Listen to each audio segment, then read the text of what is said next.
Hi, I'm Ron Eaglin, and I'm here to make a little video to help all those adventure racing paddlers out there that really I see a lot of times struggling with the paddle. I'm actually in my yard with the dogs and the chickens, but here's a little bit to help you out. First, standard kayak paddling posture. Now, I don't have to be in a boat to do this. I'm just sitting straight up. Notice my hands are just right there so that I make a beautiful rectangle with the paddle. These arms, this arm coming out, spread very nicely here. I've got good posture here, sitting up nicely. Okay, now paddling technique, and I'm going to show you some tricks to make this paddling technique work, is you rotate your body, your arms, and the paddle still stay making that rectangle. You dip the paddle in the water, very good extension on this side. You coil your body back around, knifing the blade out as you come out, and then the next blade goes in. I've still got this nice rectangle made here with the paddle. Coming back this way, knifing the paddle out, and then bringing the next paddle in.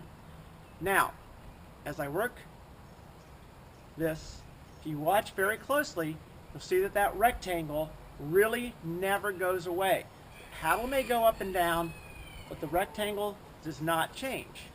My shoulders are rotating. Now, what I see most paddlers doing is this. They're chunking their arms, hitting that water, no rotation. That may give you power for the short term, but what it's going to do in the long term, over any paddle of any distance, is it's going to completely wear out your arms. What I've done is I've moved the power of the stroke from coming from my arms to the core muscles. So that's the basic stroke that you want to get. This can be practiced anywhere. You don't have to be in a boat to do it. But see that rectangle? Hold the rectangle. That's step one. One of the challenges that people have when they're learning to paddle is maintaining that rectangle here. And what I've done here is I've simply bungee cord a small length of PVC pipe, which I now have on my chest. I put my hands at the correct distance here, and what I'm going to do is I'm going to mimic the same paddle stroke, this time focusing on keeping that distance, using the PVC pipe to force the rotation. This is not to give you power in your stroke or anything in your training, but to force you to go to a good form. Okay, I have to keep the rectangle. Now I have no choice. I have this point here, this point here. I've got two squares now, but if I try to do this, it's very obvious if I'm using my arms that this is going to rotate like this. However, if I keep good rotation, you will see that in front of you that this maintains a perfect 90 degrees, that these two are. You've seen this technique now for making sure that you keep that nice T, and you can actually see doing this. Now realize this type of exercise here is simply to work on your form, and you don't have to have a paddle to do that. Now one thing I also want to show as I'm doing the video here is the different types of paddles. This is appropriate for any type of paddle, but long distance paddlers tend to prefer this beautiful curved shape for the paddle here. I'm using a Chalupski Epic, which is a fairly expensive paddle because it's carbon. This is a wing blade, and the advantage of the wing blade is that it's actually more efficient than a standard flat blade. And even a 2 to 5% level of efficiency change can really mean a lot in a long distance race. Now, as far as exercising, you do want to build up strength in your arms. You don't need a paddle to do this. Simple weighted bar is going to give you that ability to start building up strength. And what you're really looking for to build strength is rotation. You can do this as a paddle stroke with lifting up and down, but if you can build that rotational capability and build those core muscles, that's going to give you a lot of strength and power as you're paddling. It's also going to build those shoulder muscles because this is a lot heavier than that paddle. The other exercise, which is very simple, which will help you build up strength in paddling, is to do your good old sit-ups.